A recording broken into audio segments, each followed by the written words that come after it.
911, address of the emergency. Yes.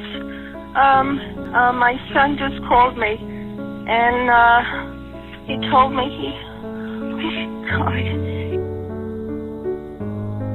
North Carolina. He killed his baby, and he's in the house.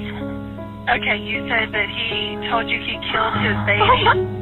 Okay, ma'am, listen to me. What's your name? Itu tadi rekaman 911 saat seorang ibu melapor bahwa anaknya baru saja menghabisi bayinya, istrinya, dan juga ayah istrinya.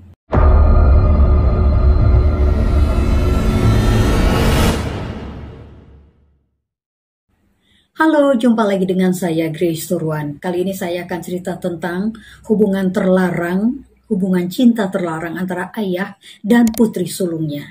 Yes, incest. Hubungan incest ini yang berakhir dengan hilangnya 4 nyawa. Hubungan itu terjalin dimulai dari ketika terjadinya reuni antara anak dengan kedua orang tuanya. Reuni yang seharusnya menjadi sesuatu yang menyenangkan, karena kita reunian sama teman aja itu menjadi sesuatu yang menyenangkan ya. Apalagi reuni keluarga yang sudah 20 tahun terpisah. Tapi enggak. Reuni mereka berubah menjadi satu keadaan yang masam, kelam, mengerikan, dan tragis. Apa yang terjadi? Bagaimana ceritanya ketika mereka berpisah dahulu? Kita mulai ceritanya dari sekarang ya. Pada tahun 1995, Stephen Pladl masih berusia 20 tahun. Lalu dia berkenalan dengan seorang gadis muda belia berumur 15 tahun bernama Alyssa Gracia. Alyssa ini tinggal di San Antonio, Texas. Lalu karena mereka suka sama suka, terjadilah hubungan asmara jarak jauh melalui internet.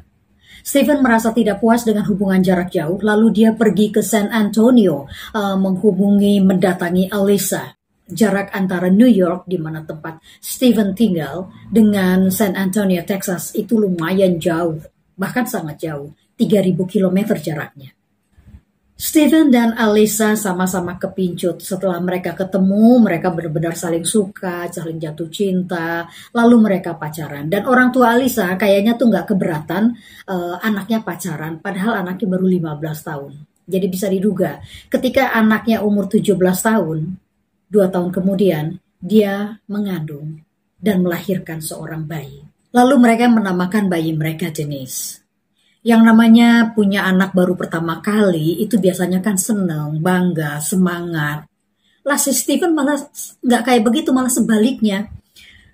Denise, si bayi kecil ini seringkali mendapat kekerasan fisik dari Stephen. Dicubitlah sampai biru, dipukullah pantatnya sampai lebam. Seringkali juga dimasukin ke dalam kulkas, ke dalam cooler, sampai bayi tersebut susah bernafas sampai mukanya biru. Aduh, kejam banget ya. Pokoknya banyak sekali kekerasan fisik yang dialami Denise, si bayi kecil, yang dilakukan oleh ayahnya. Nah, Alyssa merasa nggak suka ngeliat kelakuan suaminya kayak begitu dan merasa nggak senang gitu ya. Kok bayinya, anak mereka dibikin seperti itu. Akhirnya Alyssa membuat satu keputusan yang berat yang harus dia lakukan, yaitu dia harus memberi Denise untuk diadopsi, karena Alyssa ingin Denise itu berumur panjang, hidup dan bahagia. Jadi akhirnya Denise ini diadopsi ketika bayi ini berumur 8 bulan. Denise pun diadopsi oleh pasangan Anthony dan Kelly Vasco, dan mereka mengganti nama Denise menjadi Katie, lalu membawa Katie kecil ke kota mereka di mana mereka tinggal, yaitu ke Dover. Katie pun tumbuh menjadi gadis remaja yang menyukai art, dan dia berencana akan kuliah mengambil jurusan seni rupa dan akan mengejar karir di periklanan digital. Setelah berusia 18 tahun, pada suatu hari, yaitu pada bulan Januari di tahun 2016, Anthony dan Kelly Vasco memberitahu Katie kalau Katie adalah anak yang diadopsi. Dan mereka juga memberitahu nama orang tua kandung Katie. Sejak saat itu, secara diam-diam Katie mencari tahu keberadaan kedua orang tuanya. Dengan adanya medsos, Connecting People Media, akhirnya Katie menemukan Stephen dan Alyssa. Lalu Katie mulai berkomunikasi dengan kedua orang tua kandungnya dan pucuk dicinta ulam tiba. Dia mendapatkan respon yang baik sekali dari kedua orang tuanya, Stephen dan Alyssa. Setelah beberapa kali berbalas-balasan message di Facebook, Katie yang sudah mau kuliah itu memutuskan untuk nggak kuliah dulu. Karena dia mau ke Henrique, Virginia untuk menemui kedua orang tua kandungnya. Bahkan dia punya rencana akan tinggal kembali bersama dengan kedua orang tuanya.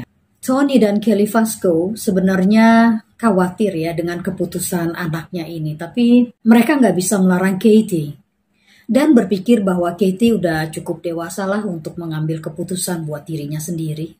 Bertemulah Katie dengan Stephen dan Alyssa dan kedua adiknya. Orang tuanya itu mempunyai 2 anak perempuan lagi 10 tahun setelah melepas Katie untuk diadopsi.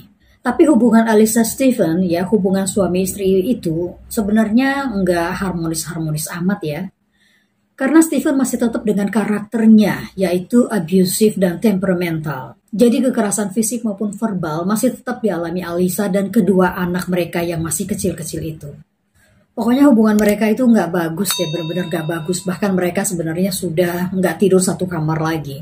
Dan kedatangan Katie ini bukan memperbaiki hubungan mereka, malah memperlebar jurang antara Alyssa dengan Stephen.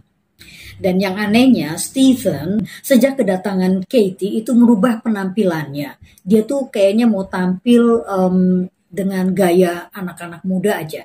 Dicukurlah jenggot dan kumisnya, terus sudah begitu dia pakai skinny jeans, pakai t-shirt anak-anak muda itu. Pokoknya dia rubah penampilannya. Dan kelakuannya juga mendadak berubah kalau dia sedang duduk dekat atau sedang berada dekat dengan Katie. Sampai satu saat Stephen tidur di lantai kamarnya Katie, nggak sekali, nggak 2 kali, tapi berkali-kali. Alyssa bingung. Nggak pantas kali seorang bapak tidur satu kamar dengan anak gadis remajanya. Lalu dia tegur suaminya. Stephen malah ngomong gini. Bukan urusan lo ini. Alyssa bingung. Nah, untuk mencegah hal-hal yang buruk terjadi, akhirnya Alyssa cerita kepada Katie bagaimana mereka dulu melepaskan Katie untuk diadopsi. Karena ayahnya itu sering menyiksa dia. Nah, makanya sekarang Alyssa nggak mau hal-hal yang buruk terjadi, takut kalau ayahnya itu melakukan hal yang dulu lagi. Dia bilang sama Katie, lu jaga jarak aja deh sama bokap lu. Nggak benar dia. Tapi Katie juga nggak peduli dengan kekhawatiran ibunya. Dia malah makin dekat dengan Stephen. Jadi hubungan cinta antara Stephen dengan Katie ini itu pokoknya sudah melampaui batas kenormalan. Udah nggak benar aja. Sebaliknya hubungan Alyssa dengan Stephen semakin renggang saja. Bahkan Alyssa memilih untuk keluar dari rumah. Dia meninggalkan rumah selama berbulan-bulan dan akhirnya bercerai pada bulan November tahun 2016. Alyssa memilih untuk tetap meninggalkan rumah mereka, namun hak asuh anak-anak mereka yang kecil tetap dipegang bersama. Sementara Katie memilih tetap untuk tinggal bersama ayahnya Stephen.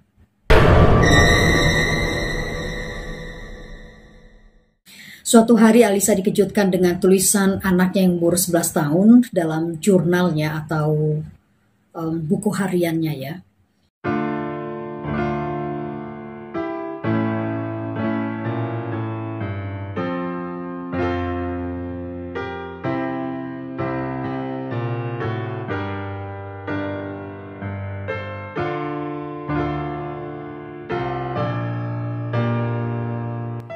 Dan di situ dia baru benar-benar sadar bahwa memang telah terjadi hubungan incest antara Katie dengan Stephen.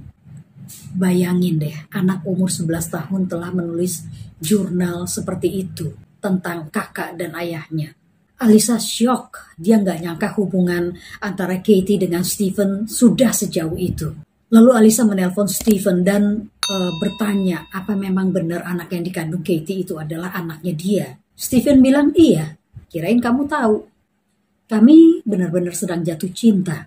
Dan di situ Alyssa tahu bahwa 2 bulan setelah mereka bercerai, Stephen ternyata langsung menikahi Katie yang sudah hamil 7 bulan. Jadi kalau dihitung itu, kehamilan Katie itu dimulai sejak ibunya itu meninggalkan rumahnya. Yang lebih gila lagi, pernikahan Stephen dengan Katie itu dihadiri oleh Anthony dan Kelly Vasco, orang tua angkat Katie, dan juga oleh Grace, ibu dari Stephen. Gendeng kabeh. Orang tua angkat Katie cuma bisa bilang, kami gak bisa bikin apa-apa kecuali mendukung apa yang terbaik buat Katie. Oh please. Alisa marah sekali. Dia lapor ke polisi. Buku catatan harian kecil anaknya itu pun diserahkan kepada polisi sebagai bukti. Tuduhannya adalah incest dan pemalsuan dokumen. Karena waktu mereka kawin di Maryland, mereka memalsukan dokumen dengan mengatakan bahwa antara Stephen dengan Katie itu nggak punya hubungan keluarga. Pada tanggal 1 September, setelah 2 bulan mereka menikah, Katie melahirkan anak laki-laki dan mereka memberi nama Bennett. Tetapi kebahagiaan perkawinan mereka itu ternyata nggak berlangsung lama karena 4 bulan setelah melahirkan, yaitu pada bulan Januari, Stephen dan Alisa ditangkap sama polisi. Tak lama setelah ditahan, Stephen berhasil membayar uang tebusan sebesar $25.000. Hakim melepaskannya dengan catatan bahwa dia nggak boleh menghubungi Katie. Tapi hakim memberikannya akses untuk mendatangi atau melihat putranya, Bennett, yang diasuh oleh ibunya di Virginia. Katie juga ditebus oleh kedua orang tua angkatnya. Dan hakim melepaskannya dengan syarat yang sama seperti syarat yang diberikan kepada Stephen, yaitu bahwa Katie nggak boleh menghubungi ataupun mengkontak Stephen. Tapi larangan ini dilanggar oleh Katie. Dia menelpon Stephen. Ketika dia menelpon Stephen, dia bilang sama Stephen bahwa dia udah nggak mau lagi melanjutkan hubungan incest ini. Dia ingin selesai semuanya. Stephen nggak terima. Dia nggak mau kehilangan Katie dan Bennett. Tanggal 11 April 2018, Stephen pergi ke Virginia untuk mengunjungi ibunya untuk mengambil Bennett dari situ dengan alasan bahwa dia akan membawa Bennett ke New York untuk bertemu dengan Katie. Grace nggak ada usaha untuk mencegah Stephen. Grace juga nggak mengira bahwa dengan memberikan Bennett ke tangan Stephen itu sama saja melepaskan bayi yang tak berdaya itu menghadapi bahaya besar dalam hidupnya.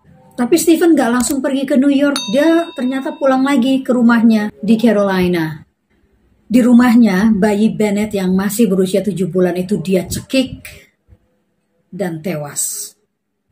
Lalu dia taruh mayat bayi tersebut di dalam lemari pakaian, kemudian dia pergi menelpon ibunya, dan dia bilang sama ibunya kalau dia sudah membunuh Bennett. Grace shock dan ketakutan. Dia langsung menelpon 911.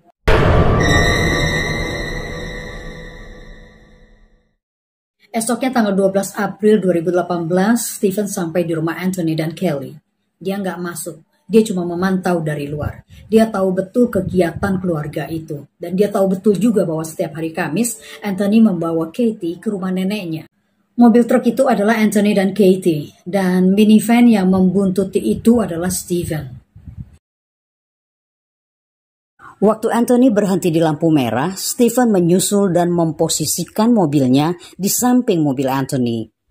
Lalu terdengarlah suara tembakan. Polisi langsung bergerak, dan beberapa mil dari lokasi penembakan Anthony dan Katie, polisi menemukan mobil Stephen. Tapi polisi menemukan Stephen tidak dalam kondisi yang bisa ditangkap, karena Stephen telah tewas dan dia sudah mati bunuh diri dengan pistolnya sendiri. Entah apa alasan Stephen menghabisi nyawa Bennett, cucunya, atau anaknya, dan menghabisi nyawa Katie, istrinya, yang adalah putri sulungnya, dan juga menghabisi nyawa orang tua angkat dari Katie, Anthony. Alisa sedih, syok, marah, kesel, semuanya campur aduk jadi satu. Dia kesel sama Grace, kenapa dia mesti kasih Bennett ke dalam tangan Stephen. Wah, ngeri banget ya, kemarahan dari seorang bapak yang diputusin cintanya oleh putri sulungnya sendiri. Hubungan incest yang udah gak bener, abis itu mematikan pula. Cinta ditolak, 4 nyawa melayang. Oke, sampai di sini cerita saya. Terima kasih sudah nonton sampai selesai. Untuk yang belum subscribe, please subscribe, di-share kepada teman-teman, dan nyalakan loncengnya, ning-nong, ning-nong, ning-nong, agar Anda tahu apabila saya merilis video-video baru. Oke, terima kasih sekali lagi. Sampai jumpa. Thank you. Bye. Mwah.